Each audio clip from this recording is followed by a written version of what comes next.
हिंगणगावला जायचं, शेरीच्या वाडीवर नाही जाता येते, आदरकीवर नाही जाता येते.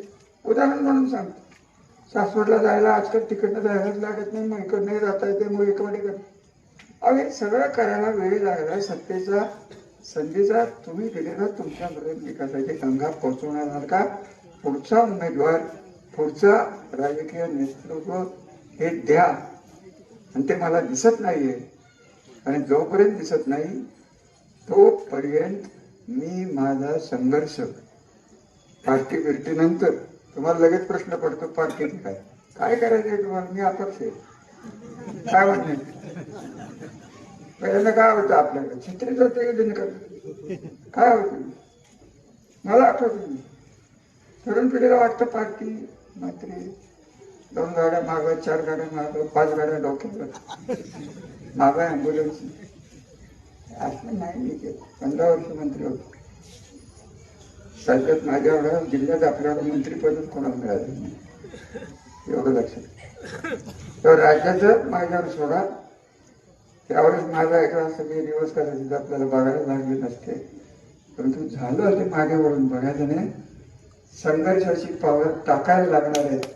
आणि संघर्ष हा तरुण पिढीच्या शक्तीने आपल्याला घ्यायचा आहे.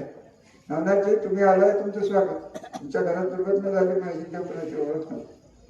हे असतंय, नशिबात लिहिलेलं असतं, त्याला आपण काय करू शकतो. हे सगळं दुःख विसरून गावाच्या भल्यासाठी आणि दुष्काळी भागाच्या गावासाठी तुम्ही आज आमच्या बरोबर आलेला.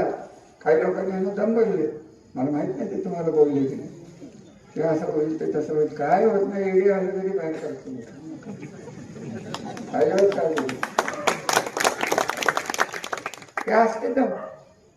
मी घरी दिला तुमची बंदी घरी एखादी सांग शिक्षक असलेलं कधी बोललोय ना मागेजवळ दाखवतो, पाटण दाखवतो. अहो पाटणचीच लोक माझ्याकडे यायची की आम्हाला तुमच्याकडे या.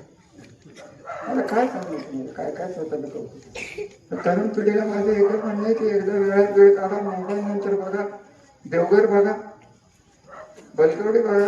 काढलेला कालवा जो आहे, कालवा भरावा आहे, त्याच्यावरनं मोटरसायकलवरनं त्या बोगव्यापासून तुमच्या गावापर्यंत इथे या.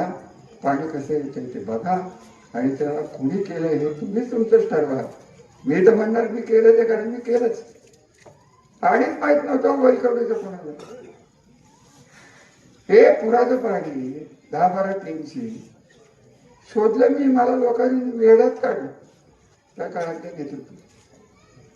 नाव नाही सांगत बसत, ते गेले लोक.